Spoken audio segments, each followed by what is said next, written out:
Nous étions au Bénin, on évoquait le cas du député incarcéré Mohamed Atao Henouho qui va être évacué vers la France. Et Adam Adjonou, vous analysez tout à l'heure la possibilité que c'est une manière de se débarrasser de lui. Oui, parce que pour la plupart du temps, vous avez constaté que ce soit au Bénin que dans d'autres pays, c'est difficilement qu'on puisse dire qu'on a évacué un incarcéré, surtout politique, et qui revienne encore au pays, quelle que soit la collaboration pour puissiez mener avec le pays d'accueil, c'est toujours difficile, surtout en France, où il y a des pays occidentaux qui sont aussi trop regardants sur les affaires politiques. On sait pertinemment que lorsque il y a donc ces idées de pouvoir se débarrasser d'un acteur politique, donc quand il arrive carrément, c'est un bon débarras. Eux, ils s'en protègent, ils le protègent en tout cas. Mais tout ce qu'il faut aussi dire, c'est que, vous savez, le Bénin aussi est un champion dans les trafics illicites. Et que tout récemment, il y avait eu une étude de l'OCDE qui démontrait que les trafics illicites du Nigeria et vers le Bénin ont des conséquences aussi dommageables dans les autres pays de la société. Ce qui fait qu'on n'arrive pas véritablement à capitaliser les flux de marchandises. Donc vous savez que lorsque vous n'arrivez pas véritablement en regardant sur les flux de marchandises à pouvoir les contrôler, donc vous savez, c'est toute l'économie qui est à terre. Et le Nigeria, le Bénin, essentiellement les pionniers, surtout dans la CEDEAO, après cette étude de l'OCDE qui a démonté ça fortement. Donc, quelque part aussi, on ne peut pas de suite dédouaner aussi le député qui n'en est pas le cas. Étant donné que le député est un grossiste qui importe les produits et qu'on sait vraiment son poids financier, parce que dans tous les pays, ces gens de commerçants ont un poids financier assez lourd. Et le Bénin, aujourd'hui, la tendance est que ce sont les riches qui arrivent vraiment à péricliter les choses et à avoir facilement le pouvoir. Donc, ça peut être un motif de pouvoir s'en débarrasser, de créer des ennuis politiques là. Mais étant donné que la plupart des populations aujourd'hui réclament, ou du moins n'ont pas vraiment une vision assez claire de la situation, et que le droit, quelque part, n'est pas dit en tant que tel, on a l'impression de dire aujourd'hui que Patrick Talon est en train de pouvoir faire, comme vous l'avez tout de suite dit, dans la chasse aux sorciers pour se débarrasser de lui. Et l'évidence est que je vois mal que, vu les peines que vont encourir lorsqu'on arrivera définitivement, puisque nous sommes aujourd'hui à un appel. Et il y a aussi l'avocateur de la Cour suprême qui est là, et que lui puisse aller et ayant trouvé ça, censé se dire que voilà, bon, je reviens, voilà, mais voici, remettez-moi en prison, je doute très fort. Bon, c'est vrai que pour le président béninois, on peut dire que bon, c'est la lutte contre le trafic de drogue, mais il aime aussi beaucoup se débarrasser de ses adversaires. Je l'ai dit tout à l'heure, parce qu'on se rappelle également à l'époque à Javon, oui. Et donc un peu de tout ce qui a suivi, et donc il faut se dire que la stratégie donc du président béninois consiste donc il y a même Komi Kouché qui a été arrêté en Espagne, qui est là pour voilà, affaire de passeport. Voilà, affaire de passeport. Donc il faut quand même reconnaître que Talon est en train de se montrer comme celui-là qui veut avoir cette capacité-là de pouvoir se débarrasser effectivement de tout ce qui peut le gêner pour continuer donc sa marche. Pourtant, le président avait dit qu'il ne ferait qu'un seul mandat. Et vous avez suivi avec moi tout ce qui a suivi. Et donc, au jour d'aujourd'hui, je crois que les opposants de Talon doivent beaucoup faire attention. Et pour ne pas tomber aussi facilement dans des travers. Pour qu'on les scandales comme on est en train de faire aux députés au jour d'aujourd'hui. Mais de toutes les façons, j'allais dire que le pouvoir est ce qu'il est.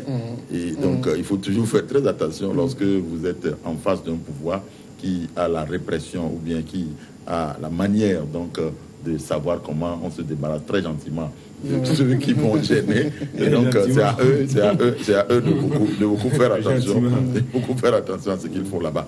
Mais de toutes les façons, si tel est que les accusations portées contre ce député sont vraies, donc je crois qu'il faut que les gens fassent très attention de ce qu'ils peuvent faire lorsqu'ils ont les capacités d'être au sommet donc de l'appareil de direction, ou bien l'appareil de décision des pays, de savoir comment se comporter. Il n'est pas le seul riche au Bénin, je crois. Mais si l'affaire est tombée sur lui, ça veut dire qu'il y a des raisons évidentes. Donc il n'y a pas de fumée sans feu.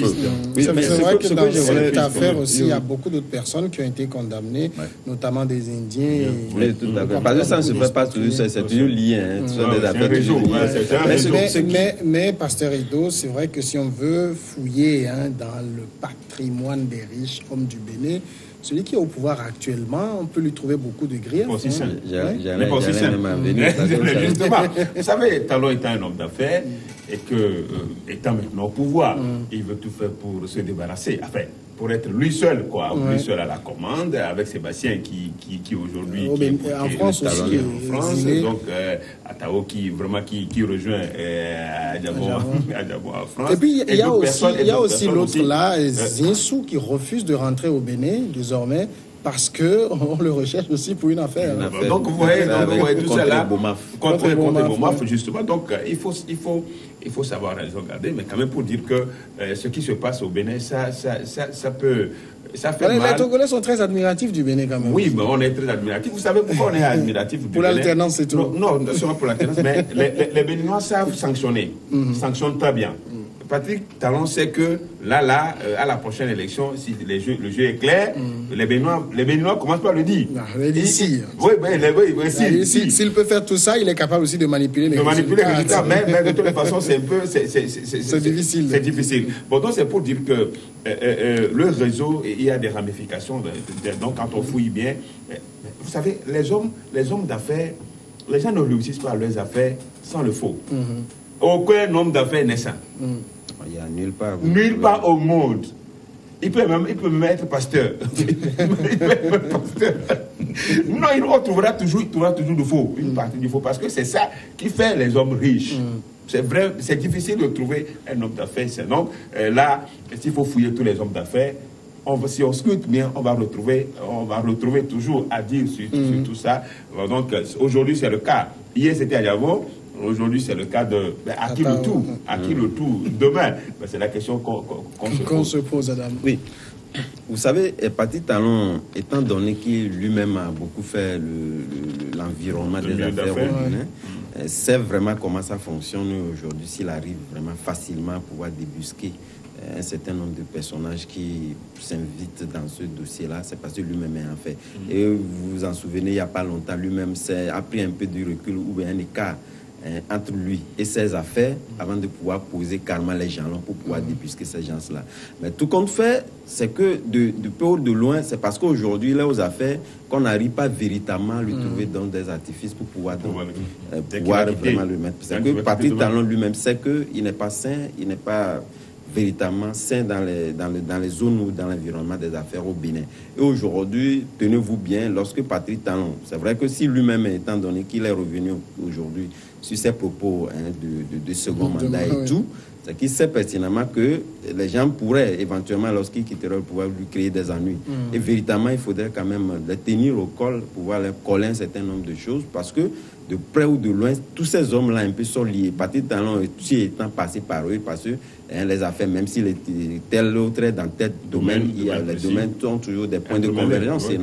Donc ça voudrait dire qu'il faudrait directement les coller des sujets qui ne puissent pas les permettre de pouvoir réactualiser un certain nombre de choses. Donc Patrick Talon lui-même est imbibé, parce que ça c'est une évidence que Patrick Talon, ayant fait des affaires, ayant fait fortune et puis arriver au pouvoir avec ces fortunes-là, évidemment ces genres de personnes aussi pourront d'un jour à l'autre s'unir entre eux, ou du moins s'unir avec d'autres personnes qui peuvent facilement lui donner l'opinion. Donc c'est une évidence de pouvoir les coller des procès pour que ces gens-là ne puissent plus ressurgir prochainement. On va parler maintenant de la Côte d'Ivoire. La Cour pénale internationale a décidé ce vendredi la libération sous condition de Laurent Gbagbo et Charles Blé Goudé, l'ex-président ivoirien et l'ancien ministre, ont été acquittés le 15 janvier dernier pour crimes contre l'humanité commis lors des violences post-électorales de 2010-2011. La décision de la Cour d'appel a été prise à l'unanimité des 5 juges de la Chambre. Laurent Gbagbo et Charles Blé Goudé devront aller dans un État qui accepte de les accueillir, précisent les juges, qui n'ont toutefois pas détaillé les conditions de cette remise en liberté, des détails qui pourraient bien figurer dans la décision écrite, document qui sera disponible dans cette soirée, peut-être reste déjà disponible au moment où nous parlons, mais Pasteur Edo. Finalement, Laurent Gbagbo, Charles Blé Goudé, on accepte qu'il soit remis en liberté sous condition. On s'interroge, quelles conditions? Parce qu'on acquitte quelqu'un, mais on tient les ficelles. Non, c'est grave. Ce qui s'est passé aujourd'hui à La Haye, c'est grave. Très grave, juste pour nous dire que le droit ailleurs. Hein, le droit est ailleurs. Le droit et la justice sont ailleurs. Ce n'est pas avec les praticiens. Il y a des gens qui décident ailleurs du droit. Et nous sommes en danger. Le monde, l'humanité est en danger.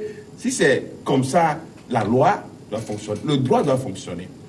Ben, on n'est pas sans le savoir que le 15 janvier dernier, Laurent Gbagbo et Charles Blé Goudé ont été acquittés. Oui.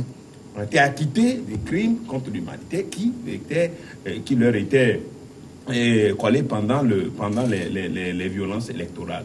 On ne peut pas imaginer qu'aujourd'hui, la même cour décide autrement et les place et les libère et décide de les libérer sous condition.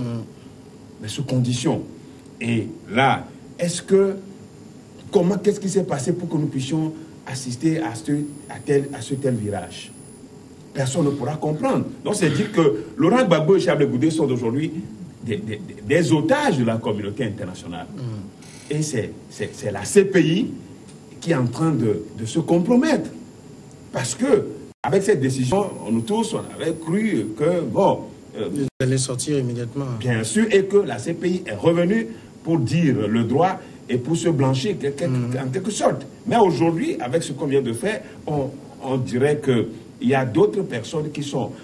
d'autres pays qui tirent les ficelles pour que Laurent Gbagbo et Charles Blé Goudé ne rentrent pas en Côte d'Ivoire, puisque la condition, c'est qu'un pays puisse les accepter.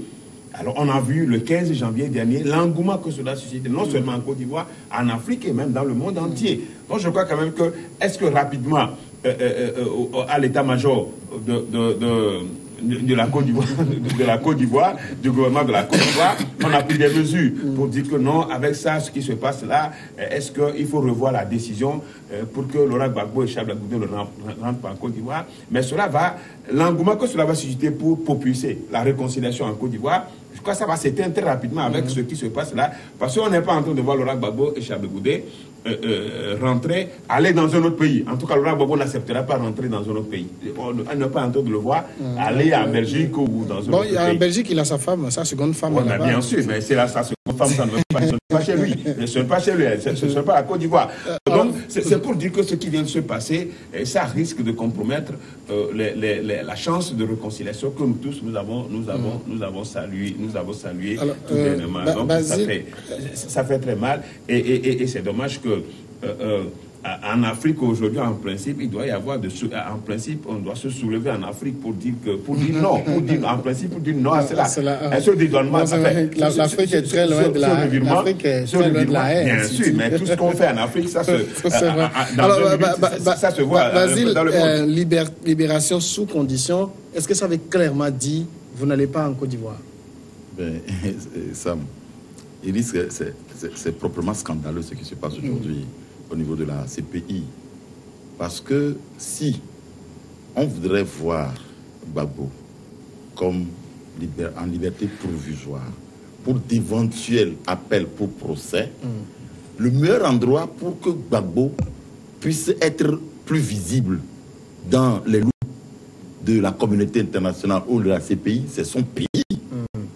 Pourquoi on voudrait qu'il aille dans un autre pays? Est-ce que ce pays dans lequel il va, il est beaucoup plus en sécurité, il est beaucoup plus voyable par leur loupe? C'est un non-sens.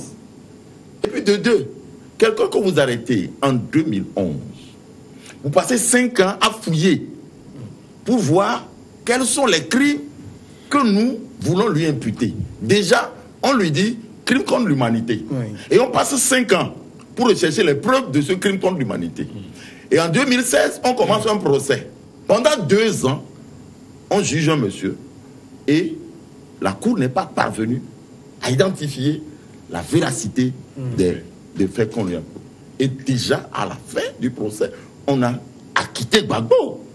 Et c'est un scandale où nous avons assisté au fait que Bensouda a fait appel contre la décision et a tout fait pour qu'on les maintienne. Et aujourd'hui, en dernier ressort, on dit mise en liberté provisoire, sous caution. Sous condition. Sous condition, voilà. Mise en liberté sous condition. Et ils ne vont pas rentrer chez eux. Et c'est la condition. C'est la condition. Je dis, ça n'a pas de sens. Ça n'a aucun sens. Et on voit la CPI en train de se décrédibiliser. Si Pendant tout le temps que ce monsieur a passé là-bas, vous n'avez pas été capable d'apporter les preuves de son délit. Et que maintenant, vous pensez que c'est après qu'il soit en liberté sous condition que vous allez trouver les preuves de son délit. Vous voyez un peu qu'il y a quelque chose qui cloche dans les cerveaux des gens. Et donc, la preuve se fait aujourd'hui que cette CPI-là, elle est créée pour les présidents africains. Lorsque, entre eux-mêmes, ils vont se faire la guerre, on en prend certains, on les juge, et puis on voit ce qu'on peut faire d'eux. Nous étions dans cette Afrique. Quand Bemba a été libéré, et est rentré chez lui directement, et se positionnait même comme candidat. C'est un dernier ressort où son pays a vu que non, il avait des casseroles qui traînaient trop et qu'on l'a retiré de la candidature. Sinon, on aurait pu accepter Bemba candidat. Et les gens auraient cuisiné pour que Bemba prenne même la présidence. Mais qu'est-ce qui se passe? Qu'est-ce que Gbagbo a fait? Qu'est-ce que Blé Goudé a fait? Qu'est-ce que les deux ont fait pour qu'on ait aussi peur d'eux? Parce que c'est clair aujourd'hui que c'est à Abidjan, c'est en Côte d'Ivoire qu'on a peur de Gbagbo et de Blé Goudé. C'est là-bas. Adam, vous voyez les choses comme ça, c'est Abidjan qui joue de son poids pour que ces deux-là ne rentrent pas. Vous savez, moi je l'ai toujours dit, au vu des décisions que la CPI est en train de prendre ces derniers temps, c'est vrai que beaucoup, les voix sont soulevées pour dire que la CPI est un instrument politique. Moi, sur cette question-là, j'avais accordé un certain bénéfice du doute. Mais aujourd'hui, tout tend à dire qu'il y a des raisons évidentes de pouvoir penser la même chose. Parce qu'aujourd'hui, vous savez, lorsqu'on prend une décision en amont et qu'en aval, on n'arrive pas à retrouver des éléments pour verser à la décision prise en amont et prouver réellement qu'il y a des raisons évidentes de pouvoir garder les gens, ça cause problème. Ça cause problème au niveau même de la forme. Moi, je ne suis pas juriste pour parler, je peux parler du fond, mais sur la forme déjà, ça cause problème parce qu'il n'y a pas d'éléments nouveaux qui soient ajoutés à la décision prise. C'est vrai qu'on est en matière de droit ici et ça peut être compliqué. C'est vrai que dans le processus de la CPI, ils ont été acquittés, mais la décision n'avait pas été notifiée à la procureure et elle a demandé à ce qu'ils soient maintenus en détention le temps qu'elle reçoive notification de la décision et décider si éventuellement elle fera appel de leur acquittement. Bon, de toutes les façons, vous savez... C'est la procédure, on a beau tout dire, mais c'est la procédure. C'est la procédure, certes, mais ce sont des calculs... La procédure ne peut même pas influencer sur la décision. Elle ne s'attendait pas réellement à ce qu'on puisse acquitter, du moins, puisque c'était carrément pas son avis. C'est vrai que dans les rétributions des charges liées à chacun des juges et à la Cour, eux aussi, ils ont quand même le droit de pouvoir faire des appels, tout comme les justiciables. C'est vraiment, moi, je me dis aujourd'hui, fondamentalement, la question de la CPI revient à poser un certain nombre de questions liées donc à les cours spéciales que les Africains ont eu déjà à scruter et qui ont porté des fruits. Aujourd'hui, vous voyez le cas de l'ancien président du Tchad qui avait été jugé. C'est vrai que carrément la décision prise... Ça a été financé par l'Union européenne. On sait, mais quand même, les juges ont dit le droit, si bien qu'au moins nous avions connu une certaine unanimité au niveau de cette question-là. Mais c'est la CPI, qui est ce tribunal international où on peut estimer qu'on a des juges de renom parce que ne va pas à la CPI qui veut, même au niveau des avocats, ne va pas à la CPI pour plaider un justiciable qui veut. Ça voudrait dire que ce sont des gens vraiment qui sont choisis suivant une certaine connaissance, compétence du droit. Et qu'aujourd'hui, devant les yeux de tout le monde, on sait qu'aujourd'hui que ce n'est pas le droit qui est dit. Ça cause problème. Je pense que la CPI est en train de jouer aujourd'hui, c'était sa survie qui joue aujourd'hui. Il est en train carrément de glisser vers ce qu'on pourrait appeler prochainement, carrément est en train de s'enterrer. Pasteur Edo, c'est vrai qu'on parle de Laurent Gbagbo et l'Africain est offusqué de voir ce qui se passe, mais je suis désolé, mais quand on dit Gbagbo, ce n'est pas Niaoui. Un Gbagbo qui rentre en Côte d'Ivoire, ce que ça peut provoquer, vous voyez, rien que le Gbagbo, c'est un monument. Et sa terre de naissance. Oui, mais je veux parler du contexte actuel. Le contexte ne peut pas empêcher, aucun contexte ne peut empêcher Gbagbo de rentrer chez lui. Si les faits reprochés, les faits qui lui sont reprochés ne sont pas avérés, bon, on ne va pas le garder à La Haye. Parce que le contexte social, politique en Côte d'Ivoire, c'est plutôt... Mais sa présence en Côte d'Ivoire plutôt favorise les choses, favorise plutôt la réconciliation. Mais c'est de cette manière qu'il faut le voir. Bon, donc, je crois ce qui est la décision aujourd'hui, comme il a dit, la redistribution des charges, au fait, même si c'est vrai quand même que À un moment donné, il est donné à chaque juge de faire appel. L'appel qui a été interjeté, en fait, on l'a fait juste pour se concerter, parce que les gens n'étaient pas dans l'attente que les trois juges puissent acquitter les deux détenus. Bon, maintenant, il faut se concerter pour trouver les conditions, même, pourquoi pas ne pas réadapter les tests de la CPI juste pour les deux. Revoir les tests juste pour les deux. Parce que ce sont des institutions qui sont en train d'orienter, des institutions de personnes, je pense. Pour orienter la décision et de dire que non, il ne peut pas rentrer en Côte d'Ivoire. Moi, je crois quand même qu'on a intérêt, les Africains, nous avons donc intérêt, comme on l'a toujours dit, que la CPI, il a dit tout à l'heure, peut-être il dit qu'il accordait peu de bénéfices, mais maintenant, aujourd'hui, il tend à croire que la CPI est un instrument juste pour les Africains, surtout ceux qui s'opposent. Ceux dont on ne veut plus voir, et surtout ceux qui s'entêtent à pouvoir régler le compte à la France, par exemple. Surtout, c'est ça, c'est exactement ça. Donc, ce qui se passe, vraiment, c'est scandaleux, ce qui s'est passé aujourd'hui. Et moi, je l'ai toujours dit, je venais de le dire, Gbagbo et Charles Blé Goudé n'accepteront jamais quitter la haie pour un autre pays.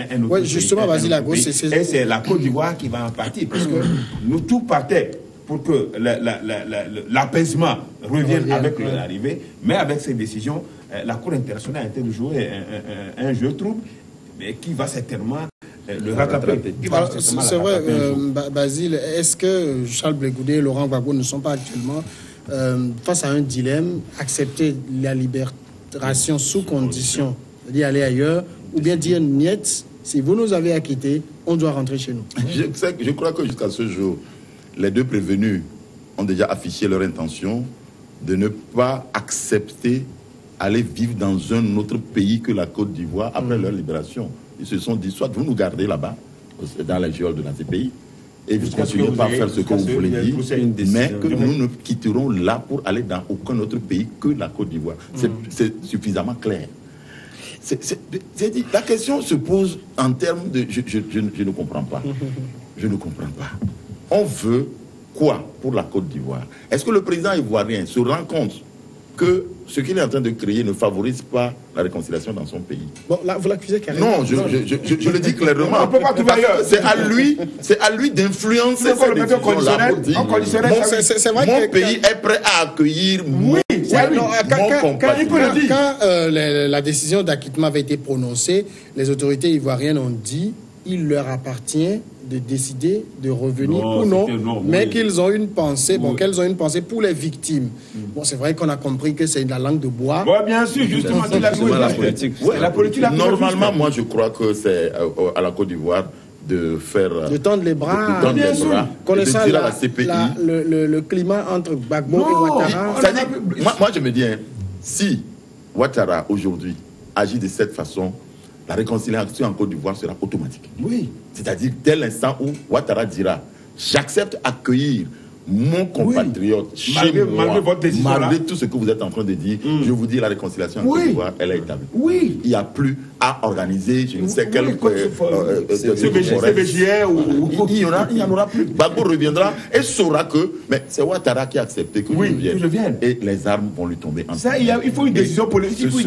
Ça va grandir Ouattara. Je vous dis, ça va relancer Ouattara. Les gens vont acclamer Ouattara. Mais malheureusement, il tombe sous le coup de ces manigances de la communauté internationale pour ne pas prendre de la hauteur face à cet événement-là, je me dis, il aura perdu. Il y a une évidence, c'est qu'on est en matière politique et rien n'est jamais simple là-bas. Oui, c'est vrai, mais vous savez, la question aujourd'hui, telle qu'elle est posée, repose là. Vous savez, entre-temps, Alassane Ouattara avait carrément regretté le fait, et il a même juré de ne plus aucun Africain, aucun Ivoirien. Il y avait des pays, des présidents des pays de la sous-région qui lui avaient reproché ça. Mais le contexte politique étant, à l'époque, il fallait le faire pour quand même. C'est pourquoi Simon n'est pas allé à conserver le pouvoir. Et jamais, il n'acceptera jamais amener qui que ce soit, surtout ses politiques, ses adversaires politiques à la CPI, parce que c'est une décision qu'il a regrettée. Mais je pense qu'aujourd'hui, cela est en train de reposer autre problème, parce que si, normalement, Alassane Ouattara était franc dans ses propos, Et je pense qu'il allait carrément jouer à ce que Roland Gbagbo puisse rentrer au pays pour donc parachever le chantier de réconciliation qu'il a déposé. Mais aujourd'hui, étant donné que Gbagbo est libéré entre griffes sous caution, sous condition, on ne va pas faire de l'angélisme. On va pas faire de l'angélisme. Je pense qu'aujourd'hui, il y a des choses que Alassane Ouattara est en train de se reprocher avec des calculs politiciens derrière. Et ça commence aussi par là. Ce qui est tout à fait normal aussi. C'est normal. Il connaît le poids de Gbagbo. Là, j'ai dit tout à l'heure, Gbagbo, c'est pas n'importe qui. Oui, c'est vrai. Et surtout, sachant